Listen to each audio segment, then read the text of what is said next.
Chapter 2. Good news. Any word from the spies or scouts? No, none at all. I'm sure they will bring news shortly. It takes a great time to walk through the forest. Damn it all! Why are you so eager to hear from them? We must make a stand. I cannot and will not stand by idly any longer. But what if we do not survive?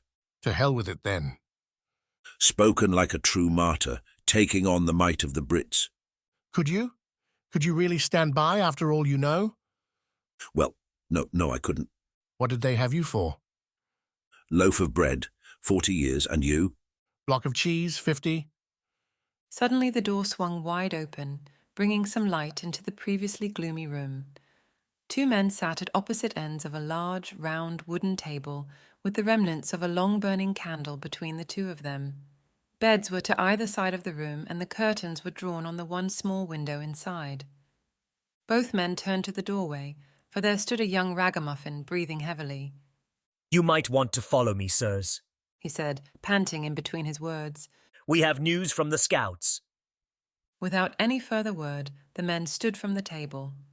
The eldest of the two blew out the candle, and they rushed after the young boy as he left the doorway. They sped through a second room, which was larger, more pleasant, and bathed in light from 3 porthole windows.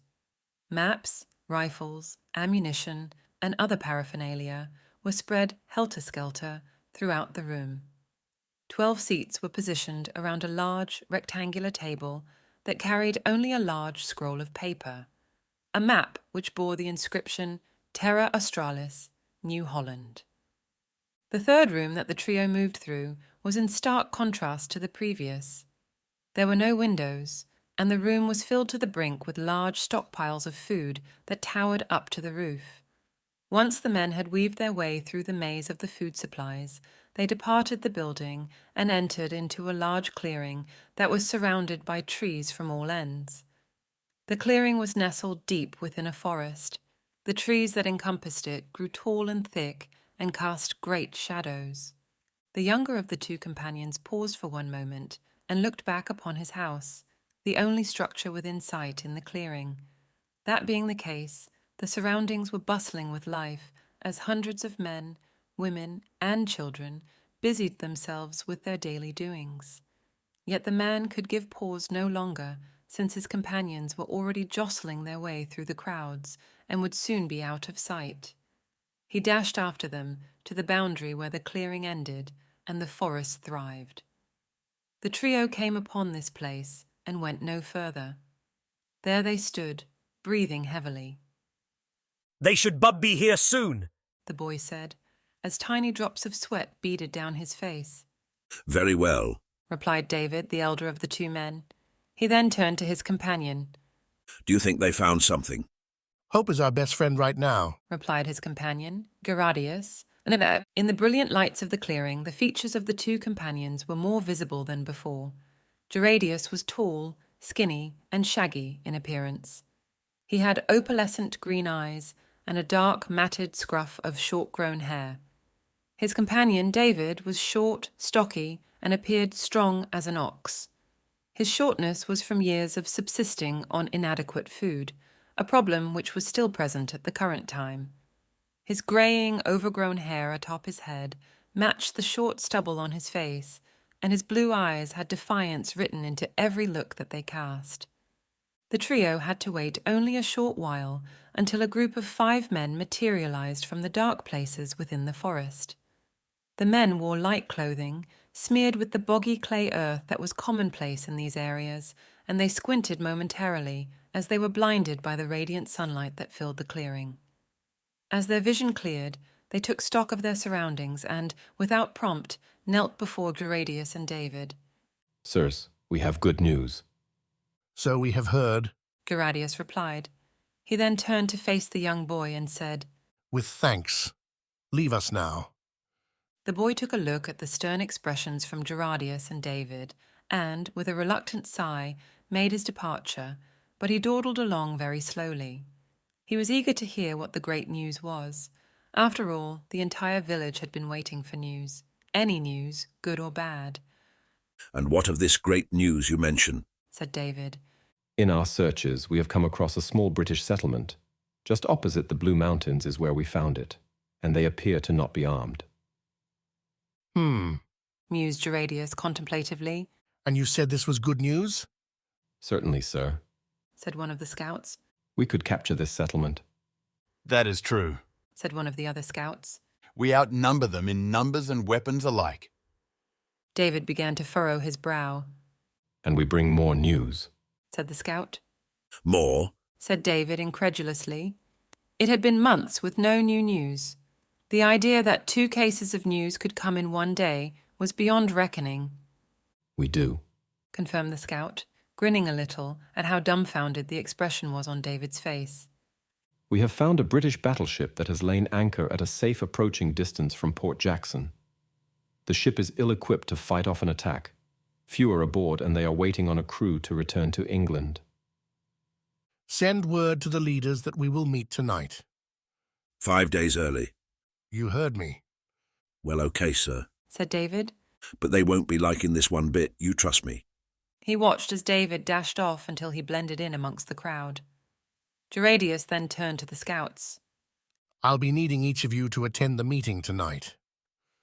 The scouts all exchanged looks of incredulity, and one of them uttered in a tone of downright bewilderment, Us? Yes, each of you. Geradius replied plainly. Then, in a more formal manner, Chairs are in short supply at this point in time. I apologize, but you will have to stand. the scouts looked on with ever-bewildered eyes, clearly still in awe, and unable to muster more wits about themselves. Well then, I think it may be time I bid you each good day. Geradius said, realizing that the conversation could continue no further. Until we meet again this evening. He turned and took his leave, making his way through the bustling crowds where men and women busied themselves with their daily doings. Children played, and all was filled with motion. Onlookers paused to eye him off expectantly as he passed. Word travelled fast among the people, and yet he spoke nothing and continued on his way back to his house, closing the door with a sigh of relief as the rest of the world vanished from sight. In the passing time, Geradius busied himself by sprawling elaborate plans across scroll upon scroll of parchment till the tabletop was inundated and could no longer be seen from underneath the many layers. The hours blended in with each other, becoming hard to track until eventually the door opened with a creak. David made his way through the architrave and, without so much as a word, seated himself at the table before burying his weary head within his hands. Well? Geradius asked, trying to conceal his excitement. Well, what? Do I need to ask? They know. I have told them all, just as you asked, Geradius. And? And it's just as I said before. Geradius made a sound of disbelief. See them hold their anger once they know what we know. As time passed by, the sun slowly shifted from its high perch in the sky, casting twilight and eventually nightfall upon the clearing. The inside of the building began to fall into darkness. Candles were lit, and it was not long after the final wick had been brought to life that the door swung ajar and a tall, slender woman, with skin so pale that it seemed to glow, made her way into the room.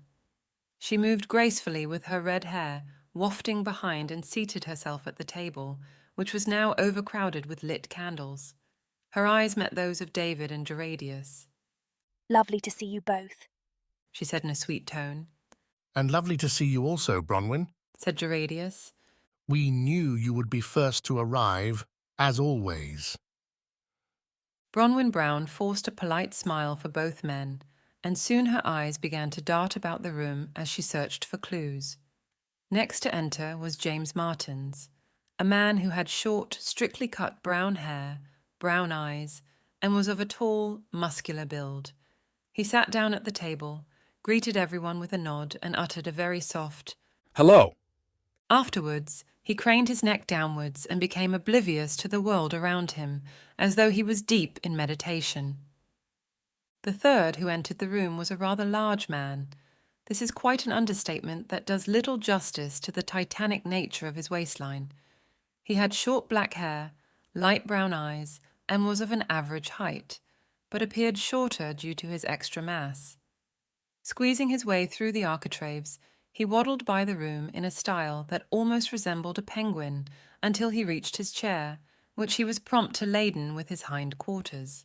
Ah! Lefroy exaggerated. He moved into a more relaxed position before greeting good evening to everyone, which was reciprocated by those around the table. It did not take long before a blundering noise of loud footsteps carried through the doorway, followed by two men making their entrance. They were grinning, laughing, and clambering onto each other as though they were rough, rowdy schoolchildren. These two were very similar. In fact, Oxley and Oxford were related. Both men looked so alike that they were often mistaken for twins. They were both average height, very muscular, and had brown hair. The only way to differentiate between the two was that Oxley had a short, well-trimmed beard, while Oxford had a long beard that swayed down past his waist. The two took seats adjacent to one another and soon resumed their rowdy display. Goradius was given a moment of respite to fumble about with one of the candle holders before another figure emerged through the doorway. A tall man who was strikingly handsome with his long blonde hair, outstanding blue eyes, and well-groomed facial hair. Evening, gents and m'lady. He said in a marvellously comical voice. Those around the table returned the greeting, and David gave a curt nod before saying, Good to see you, Hector. Hector went and took his seat, with a broad smile on his face that never seemed to disappear. Next to appear at the doorway was the very small figure of Alfred. This man had black eyes and messy hair with a complexion of blonde and light brown colours. But his most notable feature was his size. Alfred was very, very short. No matter who he stood next to, he always seemed dwarf-like. As Alfred went to get his seat, all that could be seen was his small head, occasionally bobbing above the table. Once he had hauled himself onto his seat, he smiled politely at everyone and said, Greetings, friends. How are we all tonight? Good. Goradius replied, and most others followed in suit, except Lefroy, who gave an ill-mannered, Hungry. The next man who entered had long, black, curly hair, with green eyes that stood out exceptionally. His posture was low, but he was nonetheless tall. His clothes bore a dull colour and camouflaged brilliantly, which helped him move about unnoticed to his seat, until Geradius called out loudly to him. Morrissey, how are you today? Morrissey's feet rooted to the ground as all attention turned towards him. Very good. He said, and added to the end a very forced, Thank you. Now there's no need to sneak in. You are welcome here. Geradius smiled as he finished his words, and Morrissey gave a forced laugh before taking his seat. Immediately after Morrissey was seated, 5 men entered, and, after looking about the room, stood by the entrance looking awkward and unsure of themselves. Is something wrong? Bronwyn queried the scouts. Nothing is wrong. Geradius interjected before one of the scouts could answer the question. I have asked these men to join us this evening. It really is quite important that they are with us on this night. Bronwyn looked rather confused by this, but made no attempt to say anything further, tilting her head slightly in assent. Come over. Geradius said, gesturing to the space behind his and David's seats. As you will remember, we don't have seats for you. Oh, okay. One of the scouts said apprehensively. They all marched around the table and organized into a line formation behind Geradius and David. Soon after, another man made his way through the entrance. His blue eyes swept over everyone in the room before resting upon one of the empty seats at the table. He took no time to exchange pleasantries and, instead, took his seat at the table where he began to wait patiently. This man had very white, pale skin, yet there was no glow to his skin similar to Bronwyn's. It instead had a look that seemed sickly. He had short black hair, which was accompanied by a large fringe that encompassed his head and gave the appearance of a bowl placed over his cranium. This man's name was Solomon. The sudden sound of running footsteps drew the gathering's attention as they began to emanate throughout the house. This was preceded by a man of average stature, blue eyes and hair, that was all amuck and possibly covered in mud, making his way through the door. Sorry I'm late, everyone. He said, as he looked about the room at the large gathering before him. I was just finishing up on tending to the animals when I got the news. That's quite all right, Albertio. Said Geradius. Now, if you would, please take a seat, and we may begin with the meeting. Not a problem. Not a problem at all. He briskly moved over to the table and seated himself. The small amount of conversation from the gatherers was extinguished in an instant. All eyes turned to look with curiosity at Geradius. You did not tell any of them why this meeting is being held, did you? Geradius whispered into David's ear. No, I did not. David whispered back. Good. Geradius said.